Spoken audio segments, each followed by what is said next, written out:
Hello everyone, welcome back to my channel officers academy. मैं अमर जायसवाल आपका अपने इस चैनल पे स्वागत करता हूं। ठीक है, तो आज मैं जो बताने वाला हूं कि मेरा सीजीएल की प्रिपरेशन के दौरान क्या रूटीन था, मैं क्या रूटीन फॉलो करता था।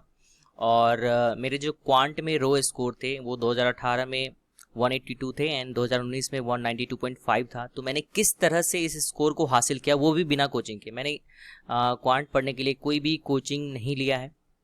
ठीक है, और आगे मैं बताऊंगा कि जब मुझे दिक्कत होता था तो मैं क्या करता था, किसी क्वेश्चन में फंस जाता था तो मैं क्या करता था, मैं किस चीज़ से सीखता था। तो इस लेक्चर में मैं क्या क्या डिस्कस करने वाला हूँ वो मैं पहले बता देता हूँ। जैसे marks of CGL 18-19 with proof. Okay, दूसरा what was my routine. Okay, मेरा रूटीन क्या था, मैं डेली रूटीन क्या फॉलो करता था वो।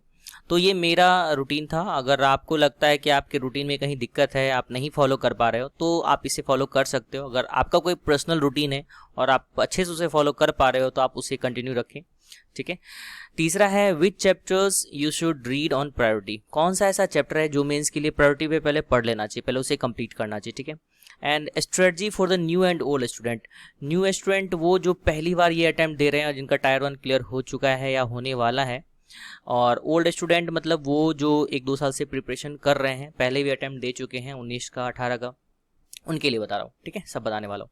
सो पहले हम लोग मार्क्स पे चलते हैं। ठीक है, ये 2018 का मेरा स्क्रीनशॉट है पेपर का कि टीयर 1 का तो नहीं है, वो पता नहीं कहाँ खो गया है शायद, लेकिन टायर 2 का मेरे पास है। इसमें मेरा 182 स्कोर था, आप देख सकते हो।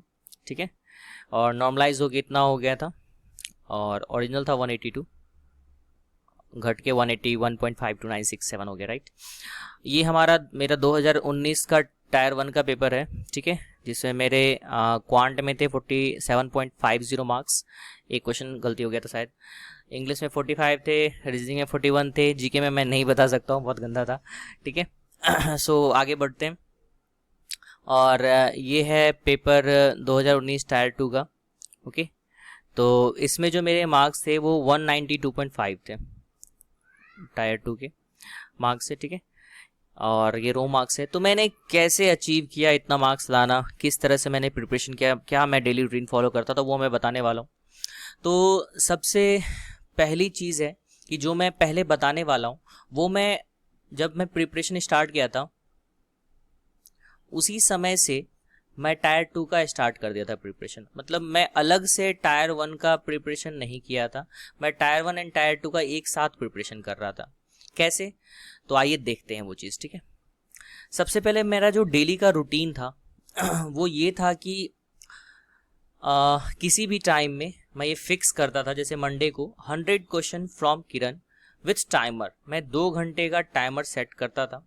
ठीक है, और 2 घंटे के टाइमर सेट करने के बाद मैं 100 क्वेश्चन किरण से करता था, वो भी लगातार करता था। ठीक है, मैं भी बताऊंगा किरण से करने का फायदा क्या है। लगातार करने पे आप लोग सोच रहे हैं बहुत क्वेश्चन सिमिलर मिल जाता है, सिमिलर सा सेम सा क्वेश्चन, उससे बनाने से क्या फायदा होता है, मैं उसे भी अभी बताने वाला हूँ। तो 2 घंटे विथ टाइमर बनाता था इसे। ठीक है, उसके बाद 1 घंटे में मैथ्स पे देता था, revision of notes and formula. Okay, फिर ट्यूसडे का भी मेरा सेम रहता था, 100 question from Kiran, 2 hours with timer and revision of notes and formula for 1 hour. इसके साथ में करता क्या था पहले ये देख लो आप। ठीक है, तो होता ये था कि जैसे मैं 100 क्वेश्चन किरण से लगाया, ठीक है, तो जिस क्वेश्चन में मुझे ज़्यादा टाइम लगता था तो मैं उसे तुरंत स्किप कर देता था और उस क्वेश्चन को मैं घेर देता था, लाइक क्वेश्चन नंबर को इस तरह से पेंसिल से, या पेंसिल से ही घेरता था, पेंसिल से पेन से भी कर सकते हो आप। ठीक है, और 2 घंटे जैसे होते थे तो मैं रुकता नहीं था जब तक कि वो घंटी बजता नहीं था मेरा टाइमर का। ठीक है, जैसे ही अलार्म बजता था कि 2 घंटे हो चुके तो ही मैं रुकता था। तो उसमें मैं अगर कभी कभी 100 क्रॉस भी कर जाता था जब इजी क्वेश्चन ज़्यादा पकड़ा जाते थे, और कभी कभी जब हार्ड क्वेश्चन रहते थे तो 80-85 ही हो पाता था।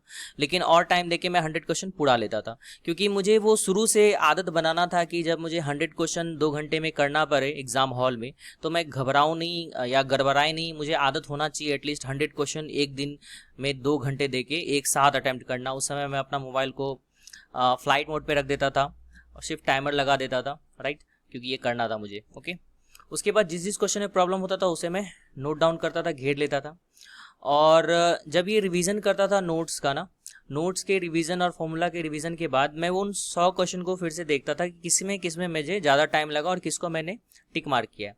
अगर उस क्वेश्चन का कोई कॉन्सेप्ट है जो कि मुझे पहले से नहीं पता है, तो मैं कहीं ना कहीं या तो अनअकैडमी पे या तो यूट्यूब पे देख के उसे सीख लेता था और उसको अपनी एक फॉर्मूला वाले कॉपी में इंपॉर्टेंट क्वेश्चन करके मैं बनाता था। ठीक है, इंपॉर्टेंट क्वेश्चन का नोट्स होता था वो मेरा, जिस क्वेश्चन में मुझे टाइम लग गया कभी ना कभी, तो उस क्वेश्चन को मैं वहाँ नोट करता था, उसका सॉल्यूशन भी लिख लेता था, जो भी मेरे मेथड से 2-3 अपना भी मेथड होता था और जो मैं देखता था वो भी मेथड मैं लिख लेता था। ठीक है, तो ऐसा करते करते जैसे ट्यूसडे को भी मैं सेम काम करता था, तो उस दिन भी मुझे बहुत सारे क्वेश्चन मिलते थे जो कि मुझसे नहीं बने। किरण में तो वैसे कम होते थे जो नहीं बनते थे, 1 2 3 जो भी होता था, तो वो मैं टिक लेकिन जरूर करता था जिस क्वेश्चन में मुझे ज़्यादा टाइम लगा या जो क्वेश्चन मुझसे नहीं बना।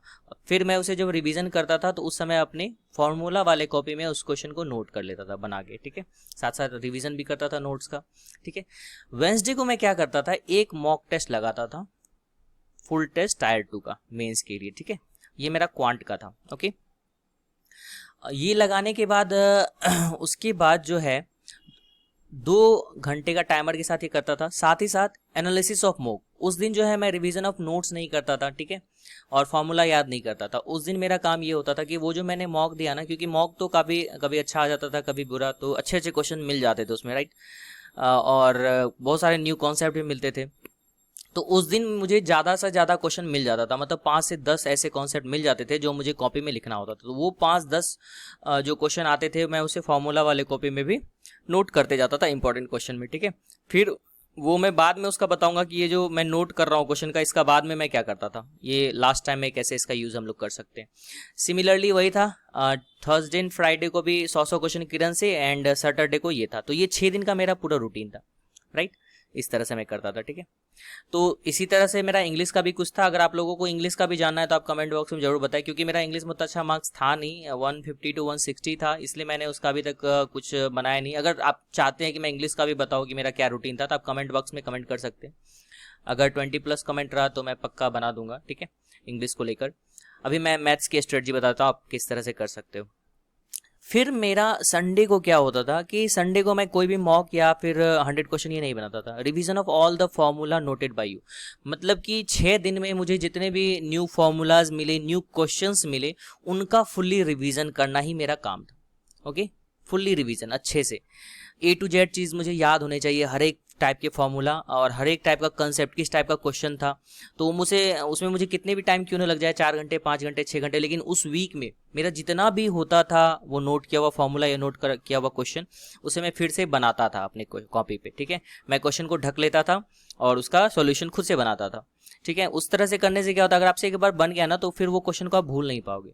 फिर मैं सारा तरह से इस तरह से करता था। फिर जो 1-2 क्वेश्चन में जो फंसता था, अगर जो नोट किया वो क्वेश्चन है, फिर उसे अच्छे से देख के समझता था, तो वो मुझे क्वेश्चन जो है वो कंठस्थ हो जाता था कि मैं किस तरह से इसे एग्जाम हॉल में अटेम्प्ट कर सकता हूँ। ठीक है, तो इस तरह का कुछ कुछ इंग्लिश में भी था। तो ये मुझे डेली मैं 3 घंटे तो मैथ्स को देता था। आप देख सकते हो 2 घंटा यहाँ किरण को और 1 घंटा रिवीजन ऑफ नोट्स एंड ये। ठीक है, 3 घंटा मैथ्स, 3 घंटा इंग्लिश, और रीजनिंग तो मैं पढ़ता नहीं था, वो मॉक लगाने से ही मेरा हो जाता था। ठीक है, कभी कभी कुछ नहीं आता तो यूट्यूब या अनअकैडमी से पढ़ लेता था 1-2 टॉपिक जिसमें दिक्कत होता था, टाइम ज़्यादा लग जाता था वो। और बाकी रहा जीके, तो जीके में भी मैं 3 से 4 घंटे देता था Tier 1 के लिए। ठीक है, तो इस तरह से लगातार 10 घंटे की पढ़ाई होती थी, 10 से 11 घंटे की, कभी कभी कम होता था 8-9 घंटे। लेकिन मैं अपने मैथ्स को इस तरह से किया था जिसके कारण मेरा मैथ्स का जो बुक है, वो किरण का जो बुक है, वो मैंने 3 मंथ में ख़त्म कर दिया था। ओके, कैसे, तभी जो मेरे पास बुक था ना वो 9000 क्वेश्चन वाला था। ठीक है, तो हर एक दिन 100 क्वेश्चन, तो 3 महीने में 90 दिन होते हैं, तो 9000 क्वेश्चन कंप्लीट मैंने कर लिए थे। तो मेरा जो प्रिपरेशन था Tier 2 का मैथ्स के लिए, वो Tier 1 से पहले ही कंप्लीट हो चुका था। ठीक है, तो ये तो न्यू स्टूडेंट के लिए है जो कि ये पहली बार दिया और किरण नहीं बनाया अभी तक, तो ये करना उन्हें चाहिए।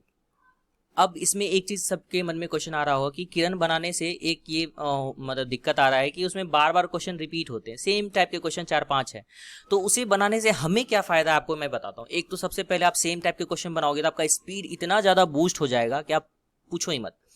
ठीक है। और साथ ही साथ अगर 4-5 क्वेश्चन सेम टाइप का आप बना रहे हो ना, तो वो कॉन्सेप्ट आपके दिमाग में बैठ जाता, फिर आप भूल नहीं सकते हो। एग्जाम में आते के साथ आप उसको बनाना स्टार्ट कर दोगे। बहुत बार ऐसा होता है ना, क्वेश्चन पढ़ लिया तो सोचने में टाइम लग जाता है, इसमें कैसे मैं इसे अटेम्प्ट करूँ, कैसे स्टार्ट करूँ। लेकिन ऐसा किरण बनाने से ऐसा आपके साथ बिल्कुल भी नहीं होगा। आप क्वेश्चन को देखते ही पता चल जाएगा सही ये क्वेश्चन है, स्टार्ट कर दोगे आप बनाना। ठीक है, टाइम बहुत बचता है और आप अच्छे से अच्छा अटेम्प्ट कर सकते हो, मतलब नंबर ऑफ क्वेश्चन आपके काफी ज्यादा बढ़ जाएंगे। इसलिए किरण को बनाना ही चाहिए। जो बंदे किरण बना चुके हैं उन्हें क्या करना चाहिए, राइट। तो सबसे पहले अगर आपने ये किया होगा ना टिक मार्क, तो जैसे जो क्वेश्चन मेरे से नहीं बनते तो उसमें मैं टिक मार्क भी कर लेता था। तो ये टिक मार्क करने से क्या होता है, जब मैं फाइनल रिवीजन करता हूँ ना, तो सिर्फ टिक मार्क वाले क्वेश्चन को, जैसे जिससे मैंने घेरा था इस तरह से, ये क्वेश्चन मेरे से नहीं बना, इसमें ज़्यादा टाइम लगा, इसमें ज़्यादा लगा टाइम, इसमें ये मतलब नहीं बना था 1-2 बार भी। तो ऐसे क्वेश्चंस का जो है ना, वो कंपाइलेशन कम से कम 500 से 1000 क्वेश्चन ऐसे हो जाएंगे जो कि आपसे नहीं बने थे फर्स्ट अटैम्प्ट में, या उसमें ज़्यादा टाइम लगा था। तो वो 500 से 1000 क्वेश्चन ही आपको फाइनल अब अटैम्प्ट करना है। तो डेली आप चाहो तो 30-30 क्वेश्चन उसे रख लो कि मैं 30 क्वेश्चन ये जो सर्किल किया हुआ क्वेश्चन है उस 30 से 40 क्वेश्चन को मैं डेली बनाऊंगा। इससे आपका क्विक रिवीजन होगा, लास्ट में सारा क्वेश्चन बनाने की जरूरत भी नहीं पड़ेगा। ठीक है, तो ये करना बहुत इंपॉर्टेंट होता है कि बुक में हम लोग को टिक लगाना ही चाहिए। ठीक है, अदरवाइज उस क्वेश्चन को आप अपने कॉपी में भी नोट कर सकते हो। ठीक है, तो तरीका है। अब जो बंदे ये सब कर चुके हैं वो अब क्या करें, अब क्या पढ़े।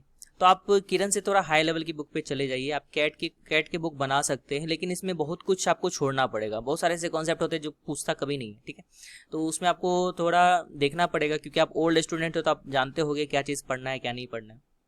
तो कैट की बुक में भी क्या चीज़ आपको छोड़ना है क्या नहीं छोड़ना है वो आप देखो। और इस बुक को आप बना सकते हो, एक दिन में 20 क्वेश्चन का ही टारगेट रखो, क्योंकि क्वेश्चन का लेवल काफ़ी अच्छा होता है। अदरवाइज ये क्वेश्चन अगर आपको ज़्यादा हार्ड लग रहा हो तो आप जो है मतलब राकेश यादव का बुक बना सकते हो, जो उसका 9000 क्वेश्चन वाला है। ठीक है, या प्रीवियस ईयर क्वेश्चन का जो वो है वो भी बना सकते हो।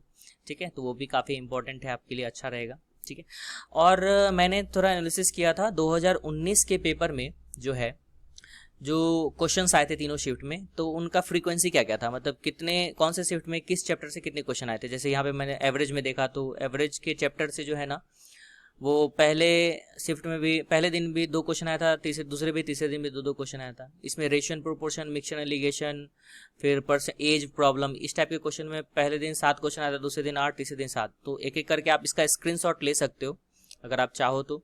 ठीक है, तो मैं एक एवरेज वाला इसका स्क्रीनशॉट लेना, ये थोड़ा ज़्यादा इंपॉर्टेंट है आपके लिए। ठीक है, जैसे कि एवरेज में लगभग 2 क्वेश्चन थे, ये क्वेश्चन में 8 क्वेश्चन थे, ये क्वेश्चन में 5 लगभग, ये क्वेश्चन में 6 लगभग। इस तरह से आप देख सकते हो कि कौन सा क्वेश्चन आपका इंपॉर्टेंट है। जिसका ग्राफ ज़्यादा ऊंचा है वो चैप्टर आपके लिए क्या हो गया, ज़्यादा इंपॉर्टेंट हो गया। ठीक है, और ओवरऑल अर्थमेटिक और एडवांस का आप देखोगे अगर, तो इन दोनों में क्या फ़र्क है कि एडवांस का टोटल जो वेटेज होता है ना, वो 62 से 64 होता है।